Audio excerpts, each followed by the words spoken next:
found right in your own backyard.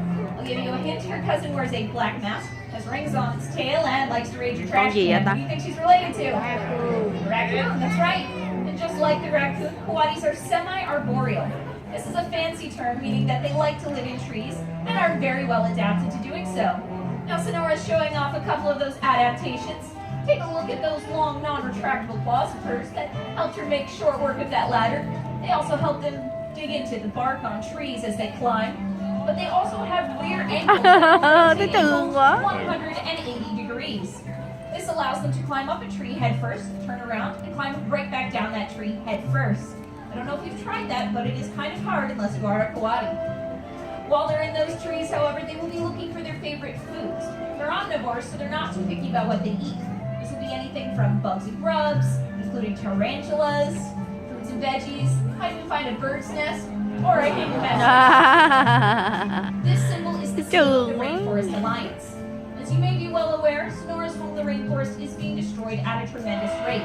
Luckily, there is an easy way to help right in your own grocery store. Whenever you're going shopping for coffee, tea, produce, or my personal favorite, chocolate, go ahead and look at the packaging. If that symbol is there, it means that your money is going to support both farmers and communities that help to support and preserve the rainforest. And Sonora and many of the animals here at Wildlife would greatly appreciate it.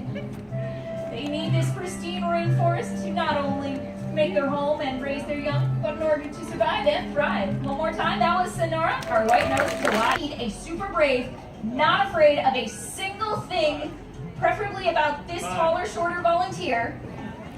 You in the sparkly smiley face shirt. We do also have to provide you with safety goggles because apparently your eyes are important. But Mila, you are looking super safe. You ready to meet this animal? She's having a party backstage. That's happy screaming. Don't think about it too much. But anyway, where's your family? Who did you come with? Oh, then girl. Go ahead and give him a great big wave.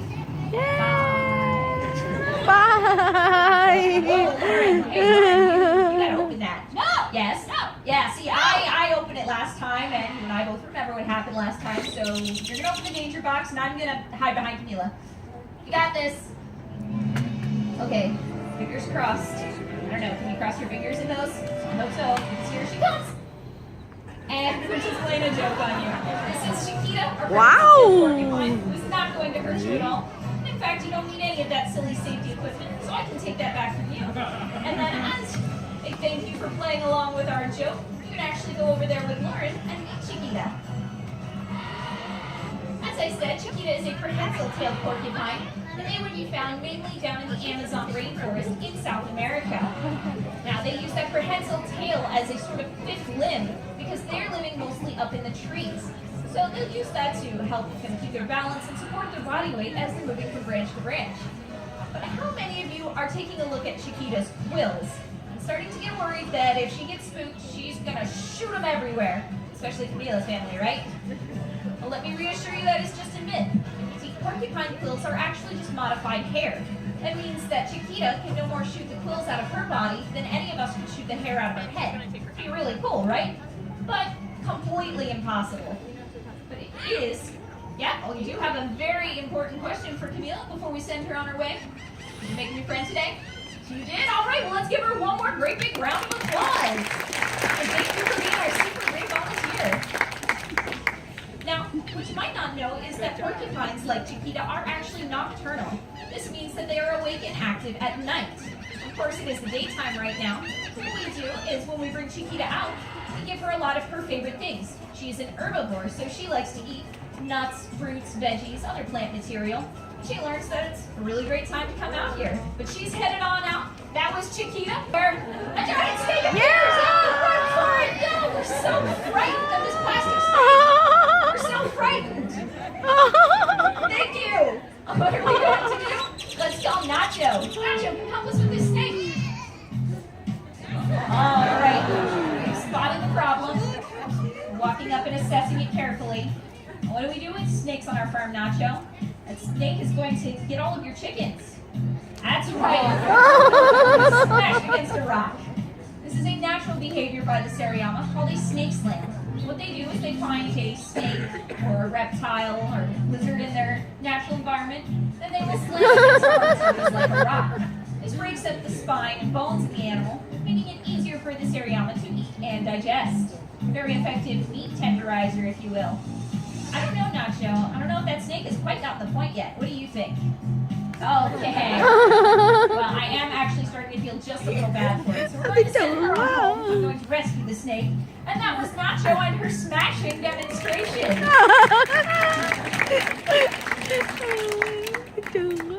We here at Wild Flight like to think of Nacho as a very beautiful bird. And I think you could agree, right? She's got those gorgeous long legs, that bright red beak, almost like she's wearing lipstick. You could almost call her a model for the bird world.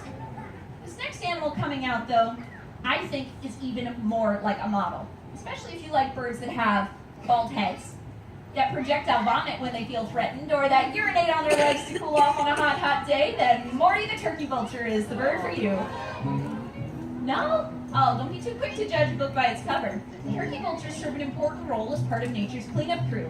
They use that bald head to reach down into decaying carcasses to eat the rotting flesh that we don't want lying around. It helps to keep our world cleaner and freer of disease. That makes it a win-win for both turkey vultures and humans. So she's gonna ring her dinner bell for us. Why don't you give it one more try, Morty? All right. Message. That bald is beautiful. Now, the turkey vulture is actually a native species that you can find right here in South Texas. I'm sure you've seen them around. This next animal coming out, you can also see right here, but only twice a year. This is Cleo, our Swainson's hawk, and they would be found normally up in Canada and the northernmost parts of the U.S. But they do migrate down through Cropuscriti all the way to Argentina and back again in the span of a single year. It's a journey of more than 14,000 miles, one of the longest migratory routes of any hawk species. While they're on this migration, Swainson's hawks do choose to fuel themselves with something a little interesting. I'll give you a hint. Their nickname is the grasshopper hawk. What do you think they're eating? That's right. As opposed to their usual prey of rodents, Swainson's hawks will go after grasshoppers while migrating because they're easier to catch and more plentiful. We do think that Cleo was on one of these migrations when she was found injured on the side of a road here in Corpus Christi. Luckily, some good Samaritans found her and brought her into our Second Chances Wildlife Rehabilitation Program, where she was nursed back to health. Unfortunately, a portion of her left wing did have to be amputated in order to save her life. This means that Cleo can no longer fly, and she now makes her home here with us. However, she has been coming out to help us educate the public for a number of years, 23 years to be exact. And we are very proud of our Second Chances program. In 2016 alone, we released 125 birds back to their natural environment. So great job, Second Chances, and great job, Cleo.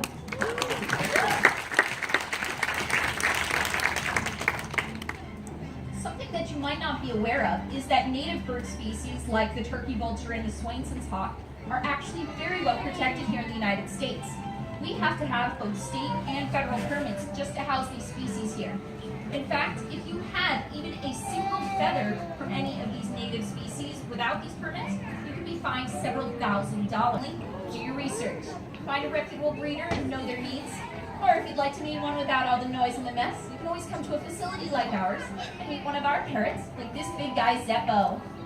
And Zeppo is a green-winged macaw, but I think we're being just a little bit rude. How about you introduce yourself? Can you say hi? Hi! Parrots are well known for their ability to mimic both sounds and words that they hear in their environment, and they can in fact manage some longer, more complex things. Zeppo hears this one all the time. I love you. I love you. Aw, so sweet, right? Don't let that fool you. Zeppo is a huge prankster. Now, he thinks that if his pranks are funny, it's something that he really likes, like a sunflower seed or a nut, anything that is really good. That's right. Now, some of the things that we might think would be funny, it's not exactly what he thinks is funny. Maybe he's feeling a little sick. Oh no. Do you have allergies? All over the microphone. Sometimes he just likes to straight up trick us. Maybe he's been turned into a squeaky toy. Maybe he's been turned into a big eagle. That's his impression of a big eagle. I guess you are pretty funny. Well, Zeppo, we have a very nice audience here today, and I think they've let us know what they think of you. What do you think of them? Oh! Zeppo, great work, buddy. How about this? What do you think of yourself? I'm noticing a little bit of a pattern going on here. What about me, your trainer? Am I pretty cute too? No. Oh, that's not funny. All right. Well, how about we make up for it with a great big kiss? Pulling another prank on me. Well, besides being this very entertaining bird, Zeppo also really likes to help educate, particularly about our Second Chances program. Now, this program has helped not just Mortimer and Cleo, but hundreds of shorebirds and raptors every year. The thing about Second Chances is it's funded solely through donations by the community, but occasionally, parents in the community like to help out as well. That was a great job, Zeppo. I think we should thank everyone for coming out to see us today with a great big kiss. And wait, and that's Zeppo.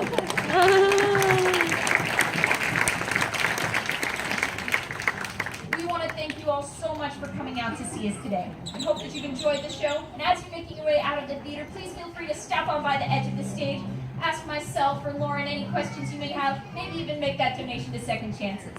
But most importantly, have a great rest of your day here at the Texas State Aquarium. Goodbye, everyone. Yeah.